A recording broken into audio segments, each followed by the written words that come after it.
It was in 1912, and the earliest memories I have as a child was living out on the ranch and with the cowboys stopping in to visit and have a drink of water and sit out under a tree and smoke a cigarette.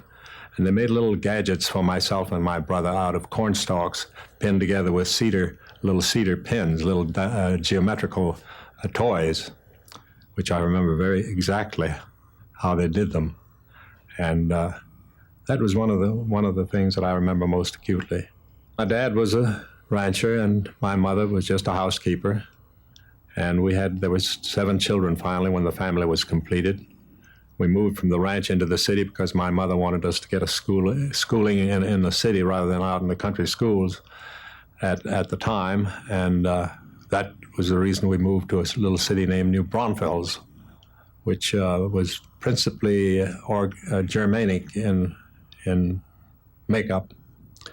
And I went to school there and graduated from that high school in 1929. And during my childhood, I got into various little jobs that I did to earn spending money, such as delivering newspapers and hopping a milk truck and gathering empty bottles as people do cans nowadays. There was a bootlegger in the area who paid 5 cents a piece for bottles, and I sold him a lot of bottles. And I had many experiences. I was very good as a swimmer because there was a lot of water in the area, and swimming was one of the sports I enjoyed mostly as a child and as I grew up. And I entered a lot of meets in Texas and won some awards in the swimming meets and so forth. And of course, after I got to college, I got into football and other sports. I did attend the University of Texas for a number of years during the Depression and paid my entire way through that school by working in the summertime in the oil fields, which I found was well-paid work at the time at 75 cents an hour, but very dangerous work. And it made me aware at the time that it was worthwhile for people who worked in areas of that type to belong to unions that gave them some protection. And I started early on to work in that direction with people in the oil fields to organize a union. There was a chap in the crew that kept the steam boiler going, and his name was Froggy, as I remember it, and he was the one who was trying to organize, and he was warned by the tool pusher, one of the head of the drilling group, to lay off and not cause any trouble. But Froggy continued to try to organize people and get people to listen to him, and he finally was successful in getting some areas organized.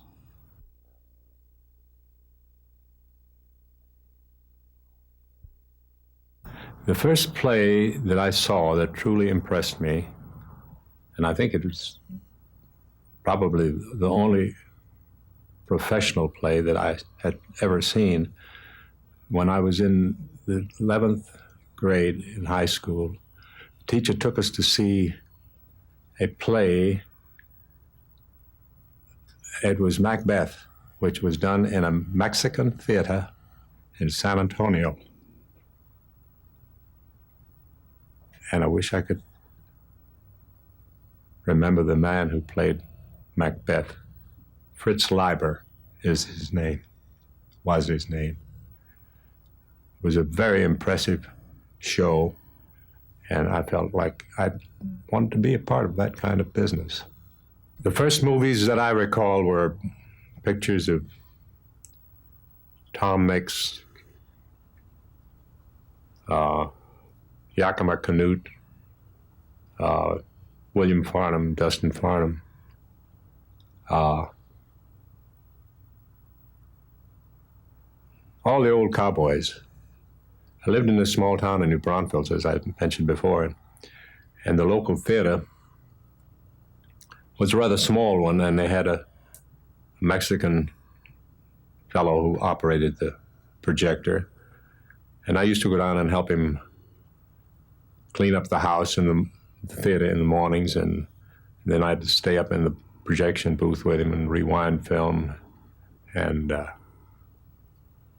saw all the great shows. I saw every movie that practically was made during that period of time. and played that theater at any rate. And also, somewhat later, I was like about 12, 14 years old. If I had 25 cents, if I could rake up 25 cents, which I could do pretty readily, I would hitchhike down to San Antonio, which was 30 miles away. And for 10 cents, I could get into the Aztec Theater, or one of the big theaters. And at that time, of course, they had the big organs, and they'd have a vaudeville show in between the picture showings. And I remember Ginger Rogers at one of those. And for 10 cents, I could get in the theater. And 10 cents more, I could buy popcorn, and 5 cents for a Coke. And then I'd hitchhike back home the 30 miles. I spent a lot of days doing that when I was on vacation, summertime, and different times.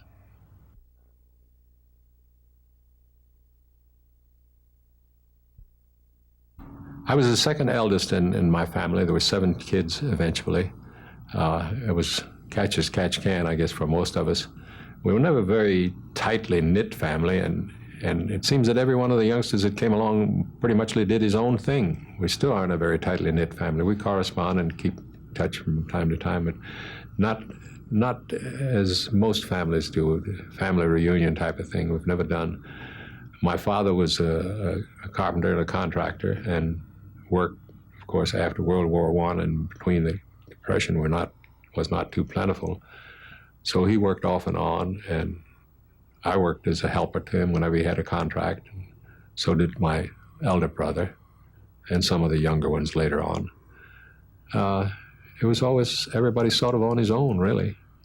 I never felt really supervised by my parents. I pretty much did what I wanted, and I earned my own spending money. I bought my own clothes from the time I was 8 years old. And I just never relied on them, and although I did work with my dad from time to time when he had jobs, when I wasn't doing something else. I spent a lot of time as a youth in camps, such as there was a Citizens Military Training Camp, which I attended 1 month a year for 4 years. It was a military training course, like military reserve. And after you attended 4 years, then you could take a written exam and get a reserve commission. I never got my commission.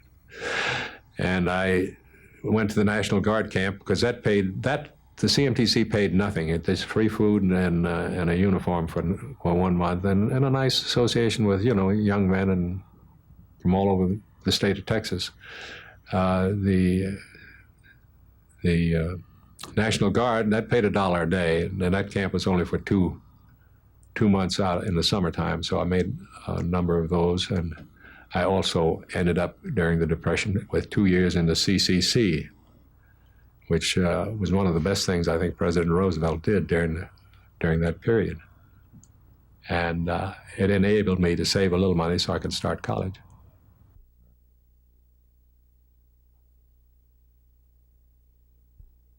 I went to the University of Texas in 1934 in the midst of the Depression, and I was very fortunate in coming there at that time because the drama club at the University of Texas was known as the Curtain Club, and in it at that time were such people as John Connolly,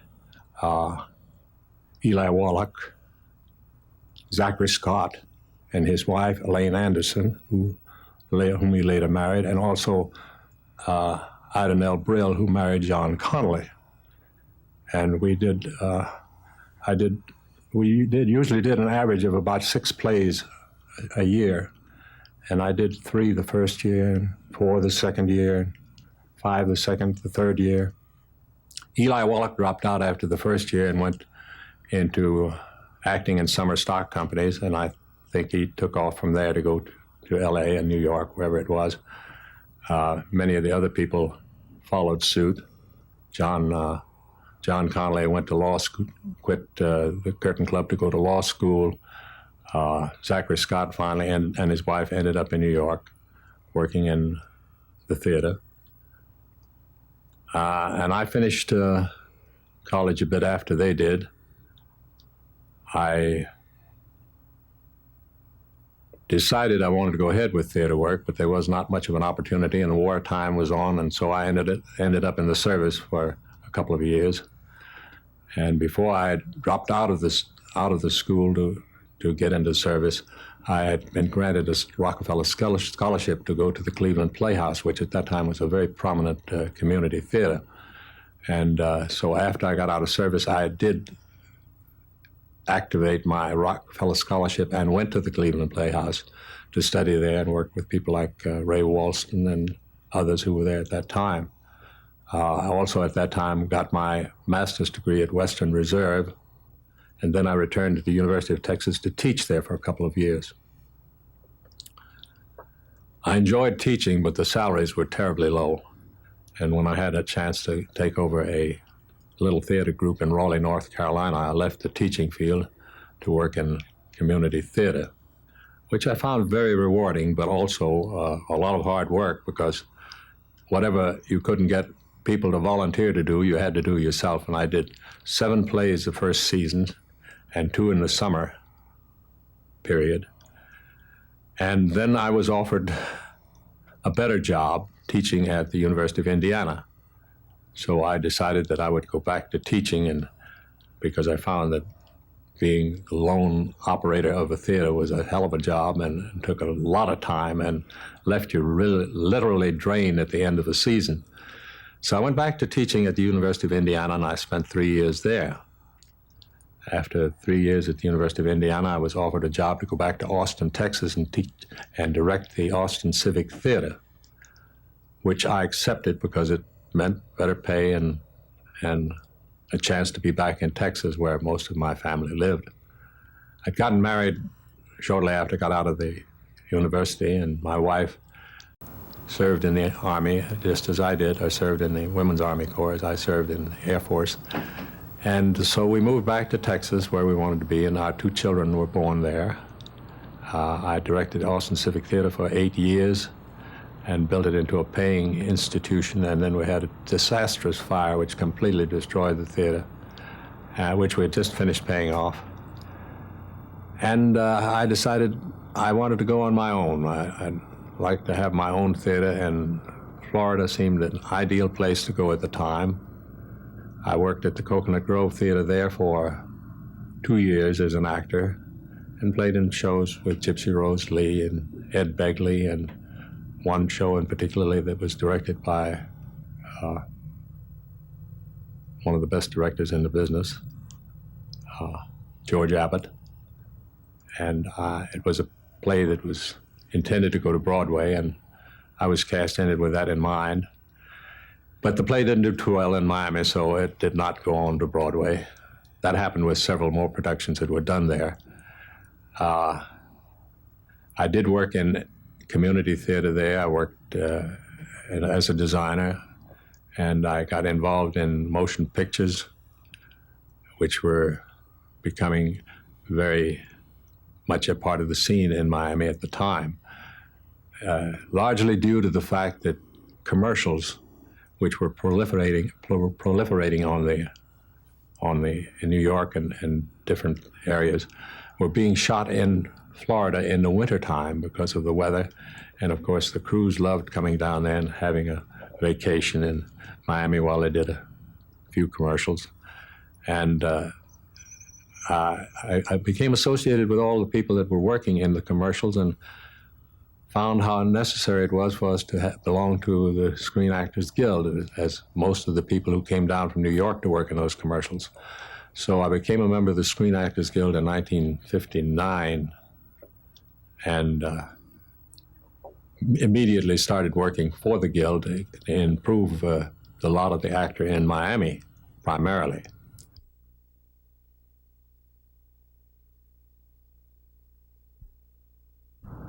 I joined AFTRA, and I felt that SAG and AFTRA's paths should merge, because each one of them was negotiating separately for contracts which overlapped. And of course, there were a lot of areas in which SAG and AFTRA were in jurisdictional disputes, and it seemed like it was a proper thing for them to get together and eliminate those disputes, which were costing them both a great deal of money.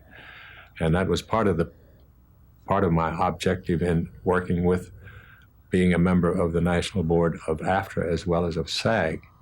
And when the first steps in it was 1975 were taken to try to reestablish the principle of merger for the two unions, I took a very big hand in that program, both with AFTRA and SAG, and continued to work in it until I retired just recently from the Screen Actors Guild and from AFTRA, because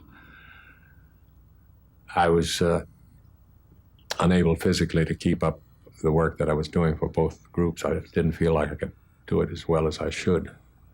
But I'm sorry to see that the merger movement is still marking time, and I'm sorry to recognize that it's not likely to happen now as I had hoped it might. I'd really looked forward to being active in both unions until this happened, and I'm greatly disappointed that it has not come about as yet.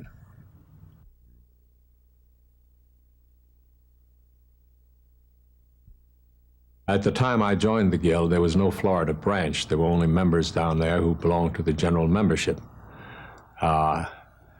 It soon became obvious that we needed support from the Guild itself, some director who could keep a check on the happenings there. That is, make sure that we were getting the proper pension and welfare payments, the proper working conditions, and so on. So we petitioned the Screen Actors Guild to give us an executive who could supervise the program in Florida. And at that time, they said, well, if you can get 200 members, we'll let you open an office down there. It'll make it worthwhile. So we hustled around and we got 200 members to join, and they sent down an executive for us by the name of Mel Pape. Mel was a veteran of the Korean War and had a law degree and had worked for the Guild in New York for a couple of years. And he came down and he made all the difference in the world, because he started enforcing the regulations that the Screen Actors Guild had set up, which we individually could not enforce, with agents, making sure that agents received or took only the proper commission, that they did not charge the actors for extra work, extra things such as head sheets and pictures and so forth and so on, or classes. In other words, the business in Florida, the film business then, was under control in the sense that we had the members there could rely on the executive to see that we got the proper working hours and pay. And of course, we also then became interested in being involved with the Screen Actors Guild throughout the country. That is, and now we got representation on the national board. I was the first national board member from Florida to go to meetings here in California and to present our problems and see that they could be solved. And we saw also that it became necessary in a larger scene that all members working in the Screen Actors Guild in various areas across the country would become members and be given the kind of help that we got from an executive. And so the people in Dallas, Texas, where I had many friends, were saying, we have problems here, we need some help. So Mel Pape and I went to John Dale's at the time, but preferred to be called Jack. We went to see Jack and we said, you've got to send somebody down to Texas, because the kids down there, the actors, are having the same problems we had in Florida before we got an executive. And he said, well, we'll see what we can do. So finally they sent a representative from the Guild down there, Ken Orsatti, who, incidentally, Ken is the only member of the staff of the Screen Actors Guild anywhere in the country that was there when I joined and is still there. He's now the executive director of the entire Guild. So they sent Ken down to Dallas, and he came back after a short visit and he said, boy, they sure don't like unions down there. But the guild prevailed, and finally they got an office down there. And it was a very, very forward move, because at the same time, the AFTRA people who were interested in getting help there got together with the Screen Actors Guild, and it was the first office which was totally controlled by one executive. Both Screen Actors Guild and the AFTRA people had the same card and the same executive director.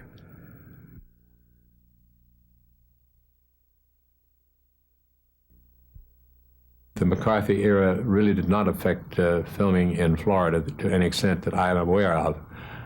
It was primarily focused here in LA, as you know, and there were people who were pointing fingers at other actors, actors who were pointing fingers at other actors. It was a very tragic period in the history of the Guild. I'm sorry to say that I think our ex-president, Mr. Reagan, was very strongly involved in that, not in what I would call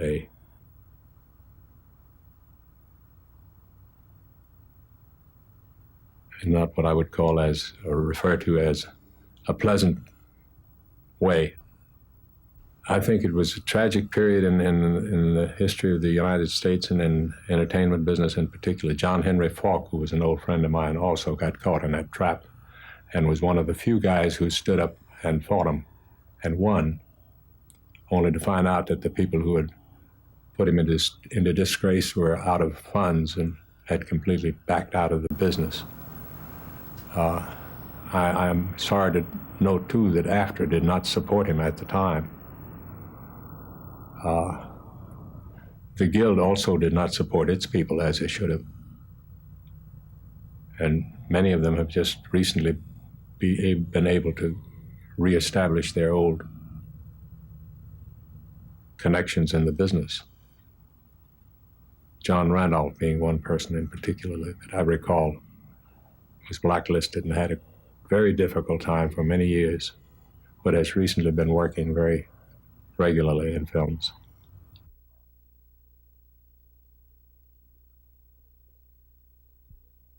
I worked on several negotiating and working condition committees, and I spent one whole winter in New York on a negotiating committee, in which we finally prevailed and got some very nice increases in salary and residual for actors. I spent another part of a whole summer in LA in a negotiating committee in which we were involved in a strike. And then I worked on negotiating and working conditions committees in both SAG and AFTRA for a number of years. I was a national vice president for AFTRA for 2 terms, and also for the Screen Actors Guild I served 2 terms as a national vice president, and in which negotiations were involved with different studios and companies. The negotiators are usually the people who are most aware of the problems and are competent, and the producers, of course, have a man who is a very well-known negotiator and a very powerful figure in the business. And the Screen Actors Guild has people like John McGuire and Ken Orsatti, who are up on everything and are well equipped to go one-to-one with these studio negotiators. And they meet across the table, and we present our demands, and they present theirs, and they talk back and forth. The negotiating committee does not really take actual part in the negotiations except as a checking device, so that if there is a point where the change has to be made, the negotiating committee has the power to empower the negotiators to change the concept which was initially advanced as part of the problem. Maybe less pay here or for trade-off against something else. And it's like trading horses. I've been to meetings in Texas and different places in the country where they have horse swappings and cattle dealings, and it's very much the same principle, you know. You swap one against the other, and you eliminate some things and add others here and add take away and put away. And finally, you reach a common ground, and that's what's presented to the membership to approve. But it's a very fascinating process to go through, but a very grueling thing for the people who have to do the actual negotiating. Producers have been trying to get rollbacks on residuals for a long time, especially on reruns and on syndicated productions and so forth and so on. They claim they can't make their money back on just the first run of a series or a first run of a play. They have to syndicate it or put it out to other media in order to recoup their losses. And that the residual process, which carries on with those other uses, so that the actors get paid each time, let's say the film is rerun, or each time the series is rerun, that those are costing them too much money to enable them to recoup their losses. That's been probably the prime target. The other things, such as pension and welfare contributions, which, of course, with the cost of health care and so forth increasing, have also had to increase. And the producers generally resist those contributions to a great extent, because it means a lot of money that they have to put into the fund on behalf of the actor. But it's also one of the best things that the Screen Actors Guild has done for its members, is to secure the pension and health funds which they have and to maintain them. And I'm happy to say that the Screen Actors Guild is a real model for that type of fund as compared to, say, other businesses that keep pension and welfare funds for their members.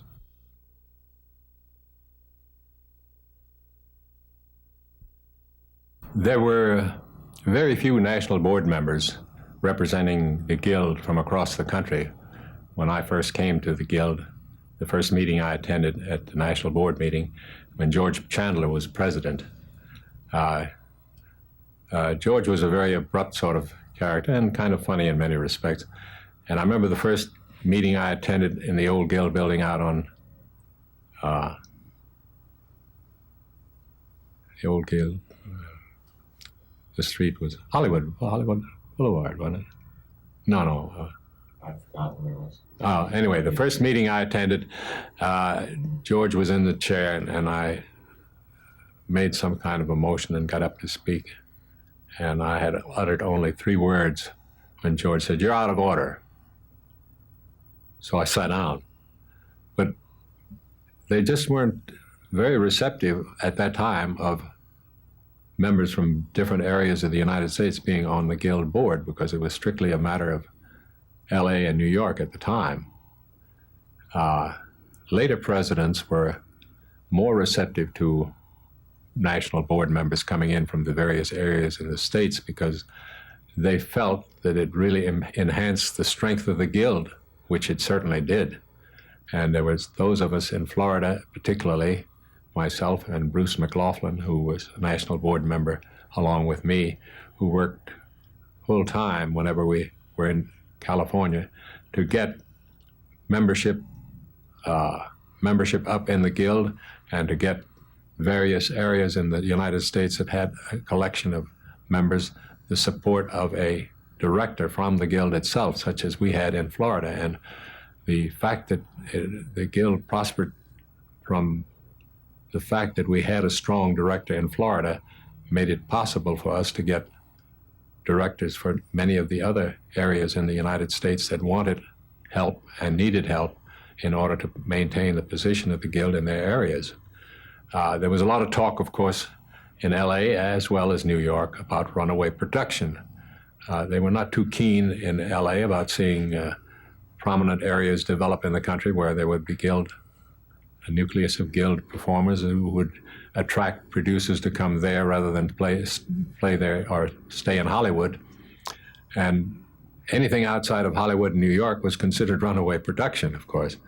That aspect changed as we went on in years, because there were those presidents such as Charlton Heston, Dennis Weaver, Kathy Nolan, who was the first and only, so far, woman president of the Guild, who made concessions, who saw to it that concessions were made toward developing the areas where there were members and seeing that those areas were given Guild support and directors wherever possible.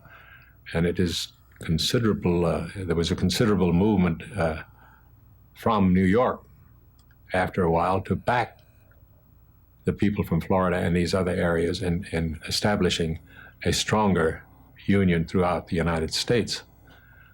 Dennis Weaver was one of the people who granted us certain advantages, such as representation on certain bodies that were primarily restricted to New York and LA, like award committees, nominating committees for the national officers. We had no national officers in any of the Guild offices outside of New York and LA.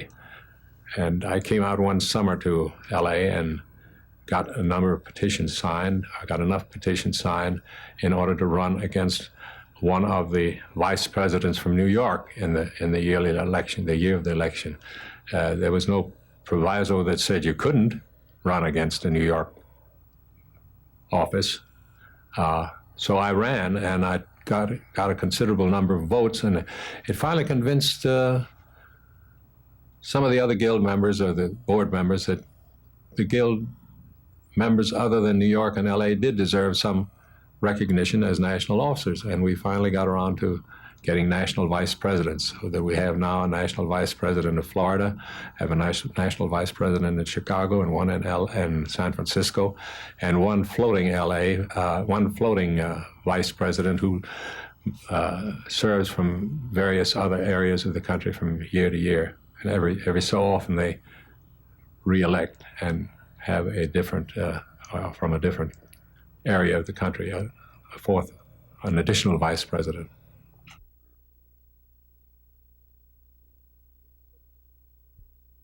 To get status for the different areas that wanted an office and a director from the Screen Actors Guild to supervise their area, their activities, there had to be a nucleus of actors in that area who were really sincere about their efforts as actors.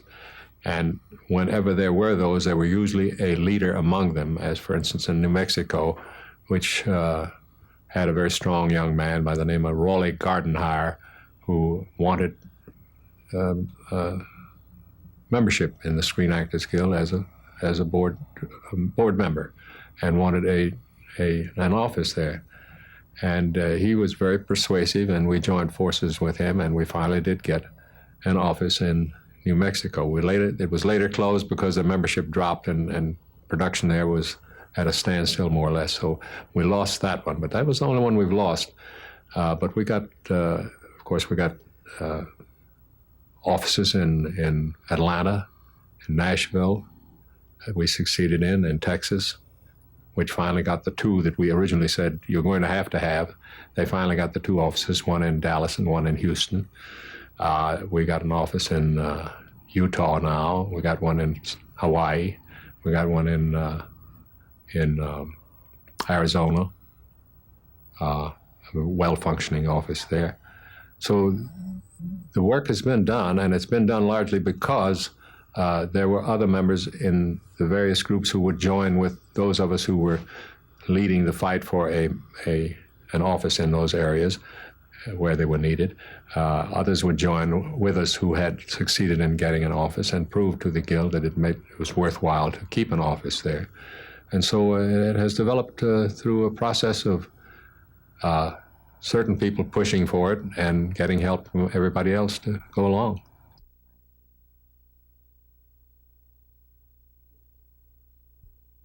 I feel very badly about the schism that developed in the Screen Actors Guild between various presidents and ex-presidents largely over the matter of the Extras Guild in Hollywood.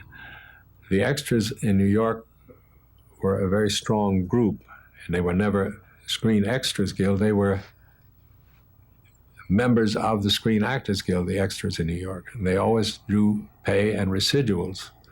in commercials, which the extras in Hollywood did not get. It was a separate organization in Hollywood. The Screen Actors Guild was formed in 1937 by a group of actors, well-known, well-established actors at the time, but they were few in number. And they really, truly relied on the extras at that time for the mass of people who could confront the producers with these few national members leading the forefront, but they needed the help of the extras as a group to get their demands from the producers, and the extras came through on that deal.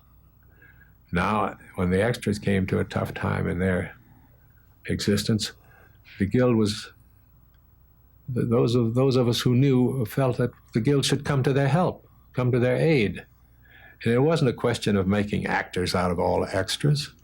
It was a question of giving them the strength that they had given to the original group that organized the Guild, the help they needed. And we just didn't provide it. There were those of us who did, but we lost the ballot the first time by a very small percentage. And then the debate and the argument became acrimonious and between Heston and other members of the Guild who withdrew from the Guild in essence and said, we are actors who do not approve of making the extras part of the union or letting the union help the extras.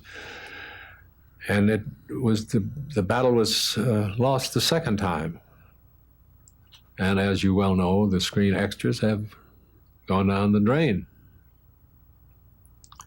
They are again seeking some help. The 4As, which represents all the acting unions in the United States, is seeking some way that the extras can be kept alive. The Screen Extras Guild can be kept alive and can come under the jurisdiction of the Screen Actors Guild without merging or making all the extras actors, but with the Screen Actors Guild overseeing their role in the motion picture industry.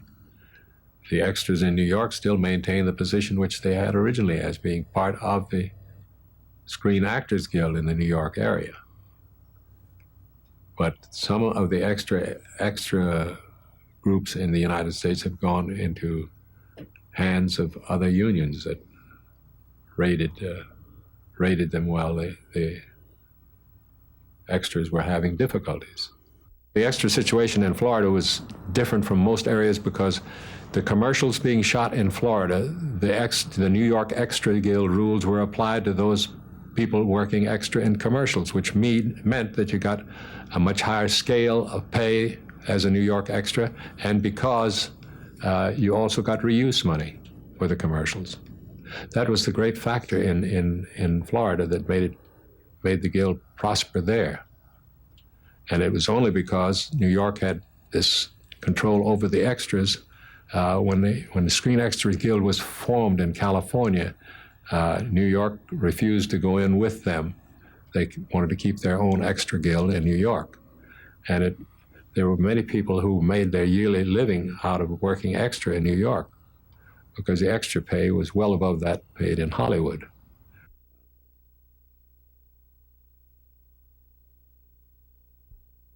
To tell you the truth, the story about personalities who came to Florida and that helped the Guild develop there go all the way back to Arthur Godfrey in the 50s and his telecast from Florida did a great deal to interest people in movie business and entertainment business in Florida.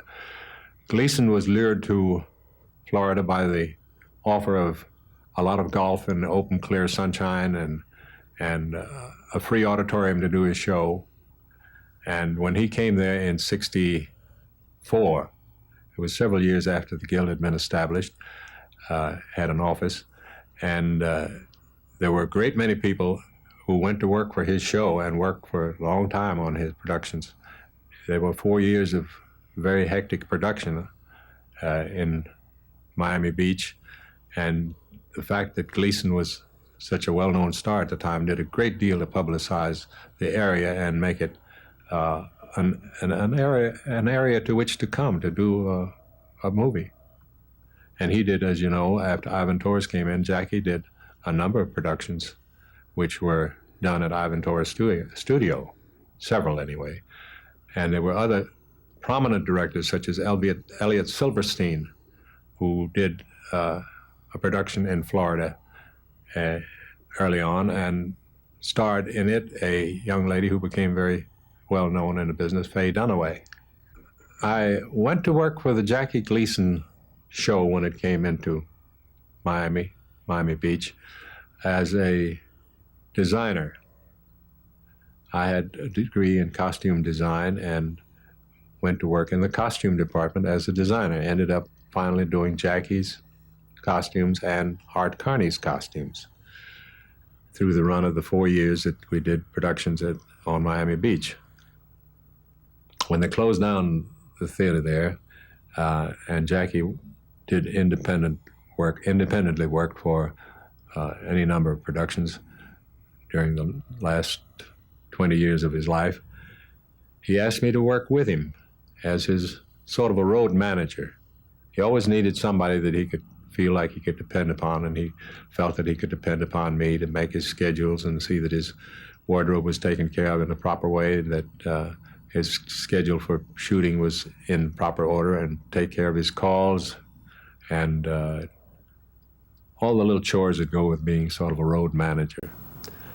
And it was a pleasure to work with him because I got to travel all over the world, and as a result of association, met many people that I never would have met ordinarily, and work in some of the productions which I never would have gotten a chance to work in ordinarily, like with Lucille Ball and Bob Hope and Carney and Gleason, of course. They were good years for me. It did keep me from taking other work from time to time, which might have been more profitable. But it was a great association, and I thoroughly enjoyed it. He was a very complex man, and yet a very simple person in many respects.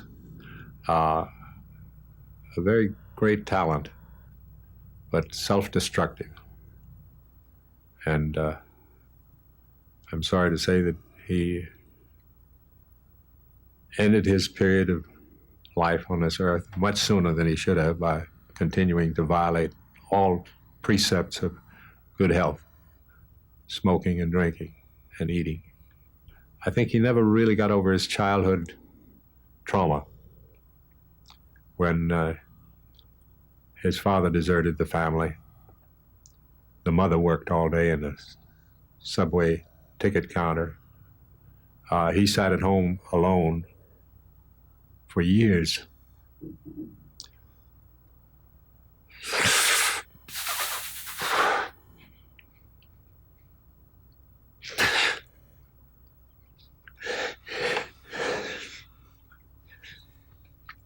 Sorry.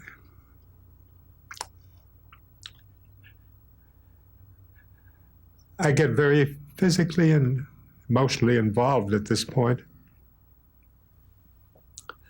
because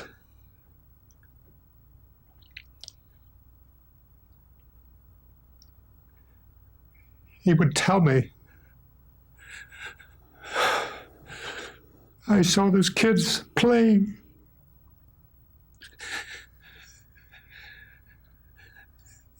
And he was not allowed to leave the house until he was about 8 years old. And there were many times on different locations where he would sit for hours just looking out of a window in a hotel when he wasn't working.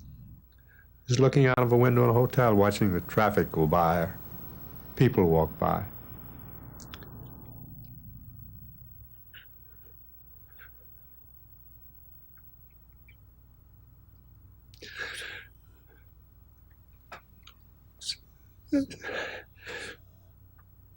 such a sad thing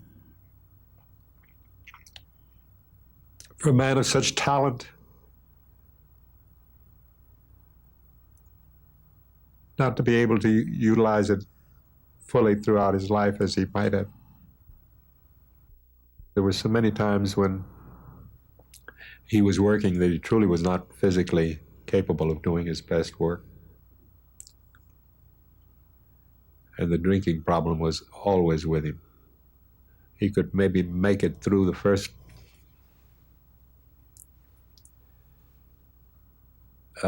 few weeks of a shooting schedule with great determination to avoid drinking, and gradually start slipping back into the drinking. Till by the end of the show, he was in such bad shape that he had to be at times hospitalized after the show was completed in order to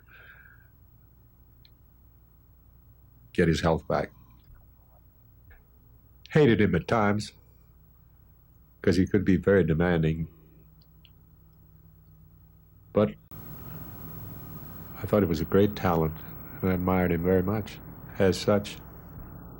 The night he had his heart attack, he said, "Oh, it's just heartburn." I said, "Jack, if this is pain that you're talking about, that's not heartburn, that's heart trouble."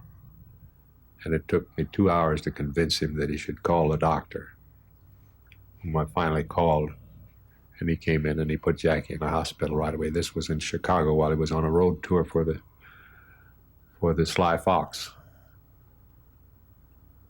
And he checked himself out of the hospital the next morning and did a show that afternoon and that night. And after the show that night, there was no question about it. And this time he went back to the hospital and they took away his clothing and locked him up so he couldn't walk out.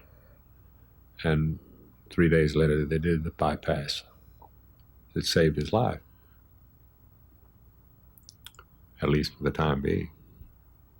It was a very traumatic thing for me. I did drop him a card when he was first ill, and I thought it was just one of his usual episodes. But apparently, and it wasn't generally made known that it was cancer that was taking the toll.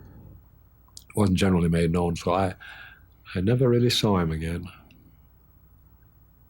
It happened very quickly, and I think at the time I was working somewhere.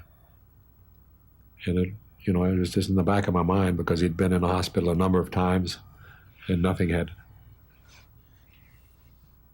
been really serious, but this apparently was very quick and very definitely a serious illness, which I wasn't aware of at all, really.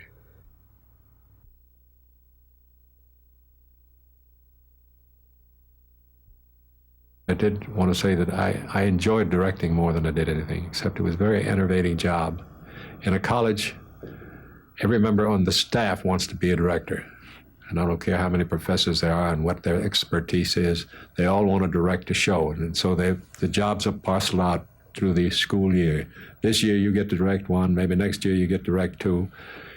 So I never got my fill of directing when I was at the University of Texas. So when I took the Civic Theater in Raleigh, North Carolina, and I did 7 full plays, one of them with 3 sets, one of them with 2 sets, and all current Broadway productions, which I was able to lease at that time, and then did 2 summer productions, one a musical and one an outdoor amphitheater show.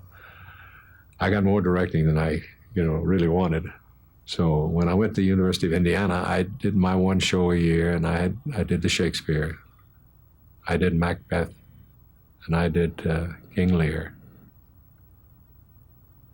and one other show, a comedy. And I enjoyed them. There's another comment I want to make about acting. I found it very strange. I cast, like you might cast some housewife in a play, in a community theater, a woman who might have gone to college and was interested in dramatics at that time and got married instead and had a bunch of kids, and now she's got a chance to be in a play. And I had one lady who was, I guess, somewhere in her 40s, early 40s, and she had a bunch of kids, 4 or 5. And she did the one play, and she decided she left her husband and the kids and went to New York to become an actress. Janie Mansfield did a show for me while her husband was in college at the University of Texas. And Janie wanted to go to Hollywood, become an actress. And I said, Janie, I don't know but one agent out there. I'll give you his name if you want to go out there. I gave her the name, and she went out there, and sure enough,